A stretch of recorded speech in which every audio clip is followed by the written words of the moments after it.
Sir इस चीज़ के लिए मैं एक चीज़ बोलूँगा, लोगों ने मोदी को वोट दिया, मोदी प्रधानमंत्री बहुत अच्छा है, मोदी ने ये करा, मोदी यही मोदी आता है, यही जो है बीजेपी वाले नेता आते हैं, यही आप वाले नेता आते हैं। आज ये हाल है इन जगहों का। सरकार से वोट नहीं मिला ना मोदी को। ये जगह है जो आज जो है पब्लिक इतनी तंग हो रही है, जो वोट के लिए मरते थे आज वही वोट के लिए जो है ये काम कर दिया कि लोग को उजाड़ दिया यहाँ से। यहाँ जिनके धंधा था, जिनकी व्यापार कर रहे थे, कोई कुछ कर रहा था, जो छोटे दुकानदार थे, आज वो उजड़ गए यहाँ से। सर यहाँ पे वकील रहते थे, डीआरडीओ के ऑफिसर रहते थे, डीआरडीओ में काम करते सारे सरकारी बंदे रहते थे यहाँ पे। इन्होंने मेन पावर पहले तोड़ दी है। यहाँ झुग्गी झोपड़ी बगल में बसी पड़ी है, यहाँ पे सारे वीआईपी लोग रहते हैं। अभी बिल्डिंग हमारे सामने सर, इसकी लाइट तक नहीं काटी है। मेरे समझ में आज तक ये नहीं आ रहा कि आप एक केंद्र सरकार में बैठी हुई है, ठीक है, उन्हें ये 100 साल से जो लोग यहाँ पर रह रहे थे, क्या उनको 100 दिन का समय नहीं दिया जा सकता था? ऐसा क्या, ये कौन से रिफ्यूजी हो गए? जो रिफ्यूजी हैं उनको आप आज भी कहते हैं कि आप उनको नागरिकता देने के काम कर रहे हैं, लेकिन जो लोग यहाँ पर जिनका जन्म हुआ, जिनकी 4-4 पीढ़ियाँ यहाँ पर बीत चुकी हैं, उनको आज आप रिफ्यूजी बताने का काम कर रहे हैं।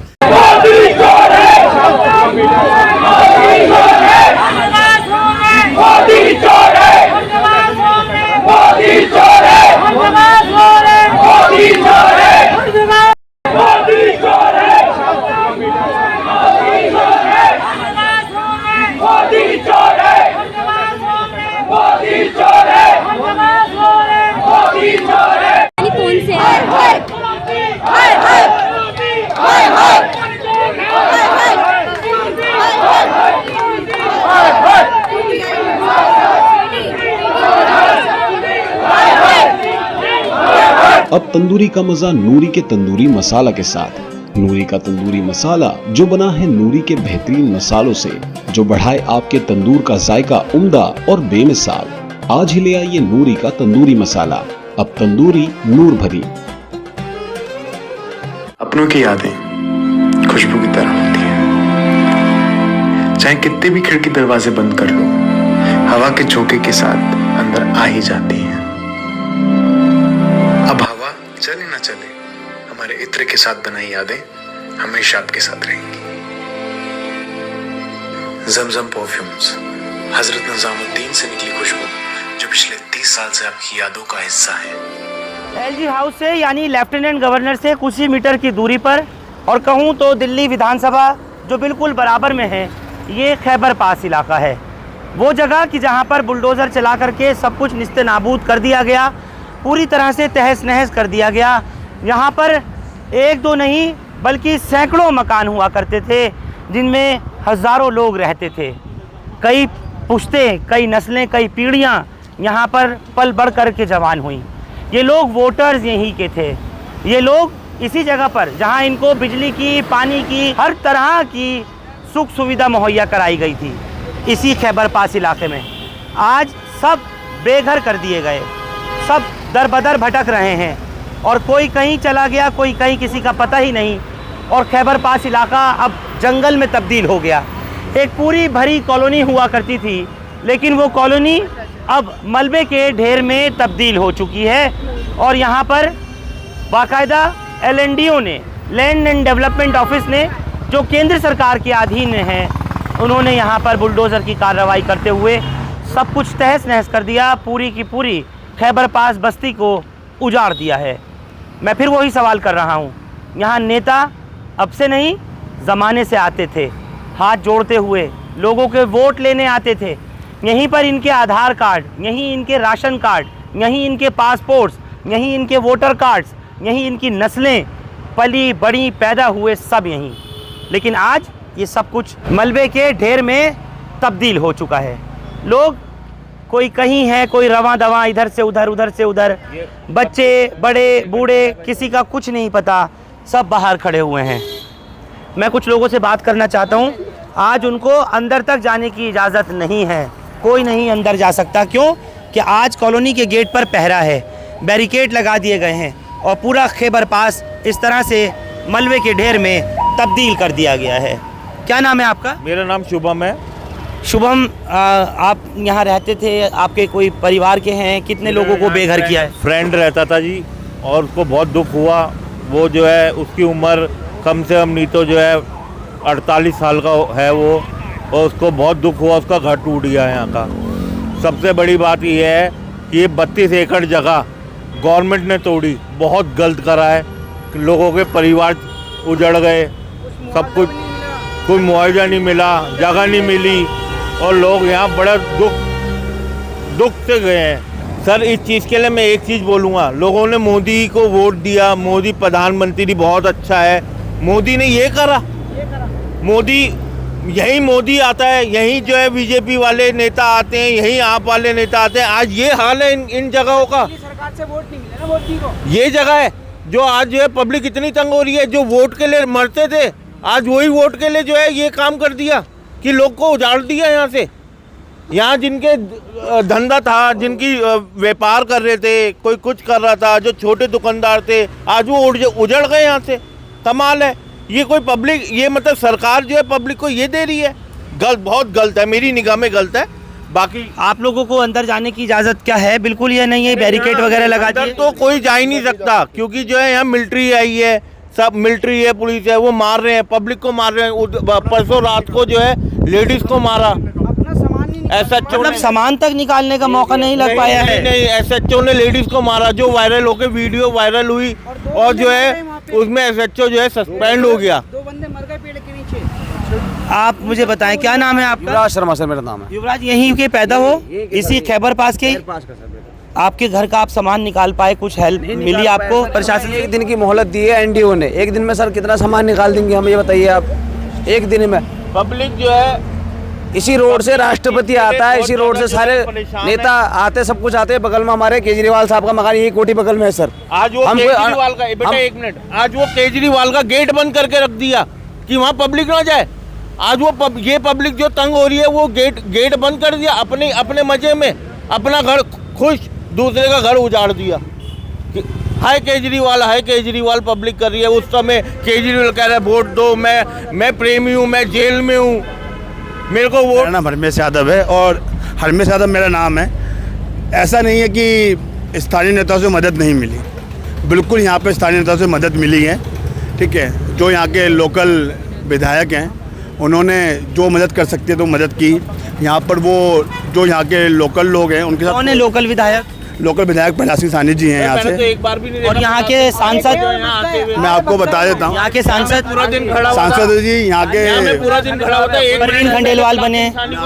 देखिए, मैं आपकी बात से प्रहलाद सिंह सानी, मैं आपको बता देता हूँ, मैं आपकी बात से बिल्कुल सहमत हूँ। शायद जिस टाइम पर आप हो, जिस टाइम पर आप वो आए हों, उस टाइम शायद आप ना हो। मैं पूरा दिन यहाँ पे सुबह 9 बजे से अभी 9 बजे गया हूँ, यहाँ प्रहलाद सिंह सानी नहीं आया। 2 दिन पहले खड़ा कर दिए। आप बताइए आपका नाम क्या है? मेरा नाम बीना जोशी है सर। वो एक मिनट सर, वो आए थे, उन्होंने ये बोला कि मैं ये 2 हाथ खड़ा करता हूँ, मेरे बस की कुछ नहीं है। वोट मांगने के लिए तो वो हाथ जोड़ के आते हैं सर, और ऐसे वो हमारे दुख सुनने के लिए नहीं आए। तो खंडेलवाल जी आए थे जो सांसद बने हैं चांदनी चौक से? अपने घर में बैठे हुए सर कोई भी नहीं आया, कोई नेता नहीं आया है। खंडेलवाल जी तो अपने घर में बैठे हुए हैं। खंडेलवाल जी जब नई सड़क में आग लगी तो अगले दिन आ गए, फोटो इसके लिए कि मेरी फोटो आ जाए बस। लेकिन यहाँ खैबर पास में बुलडोजर चला, यहाँ नहीं पहुँचे सर, कोई नहीं पहुंचा। और हमारा सामान भी सर हमें उठाने नहीं दिया गया, नहीं दी गया। और जबरन हम लोगों को फोर्स भेज के अंदर ये बोला अपना सामान निकालो, अपना सामान निकालो। आप यहाँ पर कब से थी खैबर पास में? सर मुझे शादी किए हुए 20 साल हो गए,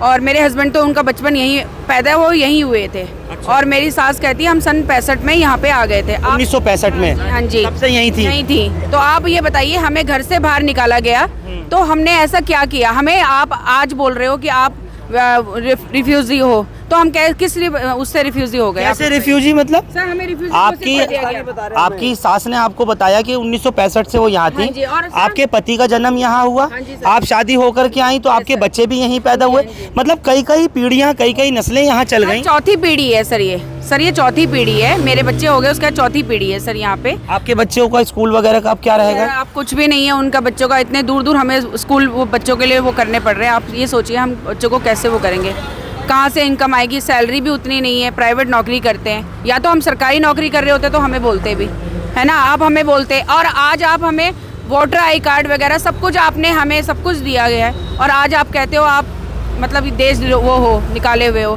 तो कैसे? आप हमारी ज़मीन आपने ले ली। या तो आप हमें कुछ, हम आप सरकार से यही चाहते हैं बस हमें मुआवजा दिया जाए, या हमें कहीं ना कहीं हमें 25 गज जमीन मतलब यहाँ से उजाड़ा है तो कहीं और बसाया जाए। जी सर, ये हम चाहते हैं, हम सरकार से यही दरख्वास्त करते हैं कि हमें बेघर ना किया जाए। एक परिवार और भी है यहाँ पर, मैं उनको दिखा दूँ। इनके भाई की कुछ टाइम पहले मृत्यु हुई है, उनकी डेथ हुई है। क्या नाम है आपका? फहीम। फ़हीम। फ़हीम, आपके भाई का अभी कुछ टाइम पहले इंतकाल हुआ है? पहले इंतकाल हुआ मेरे भाई का, और उनके 2 बच्चे हैं, और सारे इधर से इधर हो गए भाई। कहाँ जाएं पता नहीं चल रहा, कि इधर जाएं उधर जाएं। मेरी माँ के खुद के दोनों पैर यहाँ टूट गए सामान के चक्कर में। आपके फादर कहाँ रहते थे? फादर यहीं रहते थे मेरे पापा, इसी खैबर पास में ही। तो आपकी पैदाइश कहाँ की है? यहीं की है। यहीं की है। मेरे पापा यहीं रहते थे, उनका गैरेज था यहाँ पे, यहीं काम करते थे। और पापा पता नहीं कब से कर रहे, जब तो से 3 महीने पहले भाई की डेथ हुई, तो आपकी जो विधवा भाभी हैं वो यहीं पर हैं, उनके दोनों बच्चे यहीं पर थे।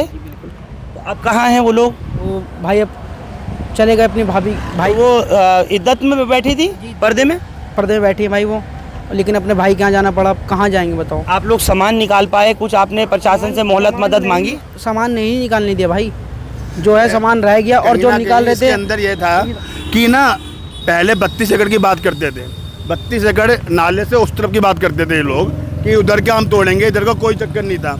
पिछले 1 हफ्ते से यहाँ पर कोई चक्कर नहीं था, लेकिन 4 दिन पहले कहीं ना कहीं SHO साहब आते हैं, DLNT के कुछ अधिकारी आते हैं, और LNT के अधिकारी कुछ आते हैं और बोलते हैं कि आप लोग ये जगह खाली कर दीजिए। अगले 2 दिन के अंदर 1 दिन का वक्त दिया गया है सर, 1 दिन का वक्त दिया गया है हमें। सुबह 6 बजे आप का हमें समय कम दिया से गया कम था। हमें नोटिस लगाते, कुछ तो बोलते सर आप। और वो एक 32 एकड़ के नोटिस के ऊपर पूरे ना जाने कितने लोगों को घर उजाड़ दिया गया। मेरे समझ में आज तक ये नहीं आ रहा कि आप एक केंद्र सरकार में बैठी हुई है, ठीक है, उन्हें ये 100 साल से जो लोग यहाँ पर रह रहे थे, क्या उनको 100 दिन का समय नहीं दिया जा सकता था? ऐसा क्या, ये कौन से रिफ्यूजी हो गए? जो रिफ्यूजी हैं उनको आप आज भी कहते हैं कि आप उनको नागरिकता देने के काम कर रहे हैं, लेकिन जो लोग यहाँ पर जिनका जन्म हुआ, जिनकी 4 पीढ़ियाँ यहाँ पर बीत चुकी हैं, उनको आज आप रिफ्यूजी बताने का काम कर रहे हैं। ऐसा क्या अत्याचार करेगा? हाँ, इसमें मकान कितने थे खैबर पास कॉलोनी में? मैं आपको बताऊं, यहाँ पर कम से कम 2 से 2,500 लोग मकान थे, और अभी शायद मैं आपको बता रहा हूँ यहाँ पर काफ़ी सारे लोग रहते हैं, लेकिन अभी 32 एकड़, वो अभी भी ये कह रहे हैं कि अभी भी हमारा 32 एकड़ पूरा नहीं हुआ। ना जाने ऐसे कितने लोगों को इस 32 एकड़ के एवरेज में लाकर वो तोड़ने की कोशिश करेंगे, घर से बेघर करेंगे। और आज आपको बता रहे हैं कि आज मैं जब सुबह यहाँ पर आया तो यहाँ पर ये मंजर था कि हर बहन की आंखों में आंसू थे, हर माँ की आंखों में आंसू थे। ना जाने अभी मैंने मीडिया के माध्यम से मुझे एक बात पता लगी कि इस पेड़ के नीचे आकर एक व्यक्ति की मृत्यु भी हो गई, 2 मृत्यु। आप कैसे, क्या, किस तरह से? वो शायद उनके ऊपर पेड़ गिर गया, या फिर कुछ लोग अंदर अपने घर में से सामान निकाल रहे थे, लेकिन वो उस कार्रवाई नहीं रोकी गई, क्योंकि आप बताइए कि उसने पूरी जमा पूंजी अपनी यहाँ पर इकट्ठा करके ही लगाई थी। आप विश्वास मानेंगे कि कुछ लोग यहाँ से रिटायरमेंट का पैसा जो मिलता है वो अपना घर बनाया था उन लोगों ने, और जब वो कल अपना यहाँ से जब जा रहे थे तो उनके पास ठिकाना नहीं था कि वो कहाँ जाएंगे। यहाँ पर मैंने रोते बिलखते चले गए लोग। मैं आपको क्या बताऊं कि रोते बिलखते उनकी आंखों में आंसू भी नहीं बचे थे। पैरामिलिट्री फोर्स की मौजूदगी, CRPF के जवान, लोकल पुलिस, दिल्ली पुलिस की रिजर्व कंपनियां तमाम तैनात कर दी गई हैं दिन और रात में यहाँ इसी खैबर पास के उस कॉलोनी में, जिसको पूरी तरीके से निस्ते नाबूद कर दिया गया। और आज जो इस कॉलोनी के जाने का अंदर का दहाना है, यानी जो गेट था, वहाँ पर बैरिकेड और जवानों की संगीनों के साए के अंदर अब पहरेदारी हो गई है। यानी कल तक जो इनका अपना मकान था, जिस पर ये लोग नाज और फ़ख्र किया करते थे, आज वो मकान इनसे छीन करके पराया कर दिया गया है, और अब ये लोग सड़कों पर हैं। अंधेरा है पूरी तरफ। आप ये देखें, जैसे मैंने कहा, दिल्ली विधानसभा बिल्कुल बराबर में है। लेफ्टिनेंट गवर्नर VK सक्सेना की यहीं पर ही सामने कोठी है। इसी तरीके से अगर मैं कहूँ तो केजरीवाल का मकान भी यहीं पास में है। यहाँ से अभी सांसद चुने गए चांदनी चौक से परवीन खंडेलवाल भाजपा के, उनका कुछ नहीं पता। इसी इलाके से जो इन्होंने बताया MLA हैं विधायक प्रहलाद सिंह सानी, अभी फ़िलहाल अब उनका भी कुछ नहीं पता। सब मजबूर हो चुके, और ये जितने भी परिवार हैं, न जाने कितने ही यहाँ पर लोग थे जिन्होंने अपनी ज़िंदगी यहाँ पर बिताई, जो पैदा हुए पले बड़े, जिन्होंने अपने तिनका करके मेहनत का आशियाना बनाया, आज वो सब ख़त्म हो गया। न जाने कितने ही यहाँ पर हिंदू ब्रादर थे, कितने मुस्लिम थे, सबके घरों के ऊपर बुलडोज़र चला दिया गया। अगर मैं आपको एक बात बताऊं, जो ये कॉलोनी थी ना, ऐसी मिसाल थी, यहाँ पर हिंदू, मुस्लिम, सिख, ईसाई, यहाँ पर चर्च थी। देखिए, यहाँ पर चर्च थी, बगल में मंदिर था, ठीक है, यहाँ बगल में मस्जिद है। यहाँ पर सभी धर्मों के लोग, जो एक मिसाल कहते हैं हिंदू मुस्लिम की, जो एक मिसाल है, भाईचारे की एक मिसाल थी, वो एक मिसाल दिया जाती थी। और साथियों, मैं आपको आपके माध्यम से एक बात बताना चाहता हूँ कि आप बताइए कि ये कहते हैं कि रिफ्यूजी, मैं कहता हूँ ठीक है हम रिफ्यूजी, लेकिन अब 100 साल में हम अपना पाकिस्तान छोड़ के आपके नहीं, रिफ्यूजी वोट कैसे दे रहे थे? नहीं, मैं वही तो कह रहा हूँ। रिफ्यूज, सवाल ये है रिफ्यूजी वोट कैसे दे रहे थे? रिफ्यूजी हमें वोटर आई कार्ड दिए सर, उन्होंने हमें सीवर दिया, हमें हमसे वो लिया गया, बिजली के कनेक्शन ले गए, हाउस टैक्स दिए हमने सर, वो पूरे हमने भरे हुए हैं, तो हम रिफ्यूजी कैसे हुए सर? या तो हमें आपने क्या हमसे पैसे वो लेने की कोशिश करी, क्या किसी तरीके जनता को निचोड़ने की कोशिश करी सर? हाँ, बर्बाद। सिर्फ इनकी एक ही गलती थी। मैं आप जो मुझे लगता है कि ना बीजेपी को कहीं ना कहीं एक चीज़ लगती है कि जो ये गरीब मिडिल क्लास के जो लोग हैं वो बीजेपी को वोट नहीं देते हैं, और अगर इनको ख़त्म करके हम अगर जीतना चाहेंगे, अगर हम वो, मुझे जो लगता है कि कहीं ना कहीं उनके दिमाग में एक ही चीज़ है कि झुग्गी झोपड़ी वो ख़त्म करके ही हम दिल्ली में शासित हो सकते हैं, नहीं तो वो शासित नहीं हो सकते। जहाँ झुग्गी वहाँ पक्का मकान का क्या था? ये कहीं ना कहीं जुमला था, जैसे कि अमित शाह जी कहते हैं कि 15 लाख का जुमला था, कहीं ना कहीं ये भी एक जुमला था कि जहाँ झुग्गी वहीं मकान। ये एक जुमला है और कुछ नहीं। और ये सरकार ना अमित शाह के लड़के ने ले रखा है पूरा कॉन्ट्रैक्ट, जो है अमित शाह का लड़का बिल्डर है, उसने पूरा कॉन्ट्रैक्ट ले रखा सर, ये पूरा एरिया का कॉन्ट्रैक्ट उसने। आपको किसने बताया सर? यही बात फैली है पूरी। अच्छा। उनका लड़का बिजनेसमैन है, बिल्डर है। वोट लेने की साजिश थी, जनता को सिर्फ बेवकूफ़ बनाया जा रहा है, सिर्फ बेवकूफ़ बनाया जा रहा है सर, और कुछ नहीं। बिल्कुल, आज ये लोग बिल्कुल पूरी तरह से ठगा हुआ महसूस कर रहे हैं खुद को। और इसी जगह पर आप सोचिए कि जहाँ पर इन्होंने अपना पूरी ज़िंदगी बिता दी, इनके अपने बड़ों ने, इनके बाप दादा यहीं के, इनकी शादियाँ यहीं हुई, बच्चे यहीं हुए, और आज जो है उसी जगह से इनको उजाड़ करके पराया कर दिया गया है। इनके लिए कोई व्यवस्था किसी तरह की, कहीं दूसरे घर की, दूसरे मकान की, या कोई ऑल्टरनेट नहीं दिया गया, ताकि अगर यहाँ से इनको उजाड़ा जा रहा था तो इनको कहीं बसाया जाता।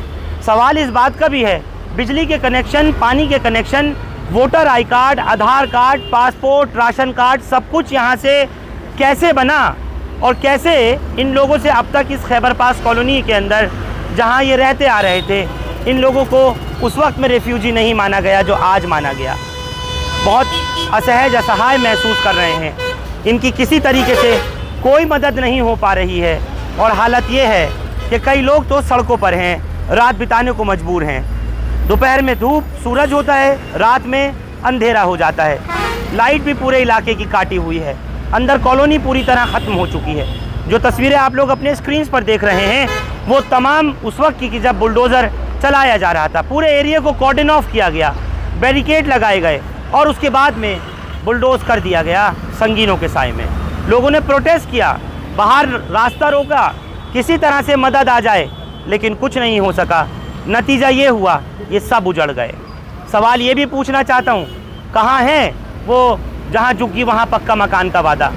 इस तरीके से देश की जो जनता है वो इन देशवासियों से तो चलती है, और आज अगर ये देशवासी सड़क पर आ जाएंगे, ये जाएंगे कहाँ? इनको अवैध बताया गया, इल्लीगल बताया गया, रिफ्यूजी बताया गया। सवाल ये कि क्यों, कैसे? इससे पहले जब ये बस रहे थे तो फिर बसने क्यों दिया गया? और हमेशा मैं जो बात कहता हूँ वो यही है, बसाते ही क्यों हो तुम जब उजाड़ना ही था, बनाते ही क्यों हो तुम जब बिगाड़ना ही था। आप लोग हमारे साथ खैबर पास इलाके से इस खबर पर जुड़े, आप सबका बहुत शुक्रिया। हिंदुस्तान लाइव फरहानिया या यूट्यूब पर सब्सक्राइब कर सकते हैं और क्लिक कर सकते हैं बेल आइकन हमारी खबर की पहली नोटिफिकेशन के लिए। फेसबुक पर हमारा पेज हिंदुस्तान लाइव फरहानिया या फॉलो और लाइक कर सकते हैं। Thank you for now.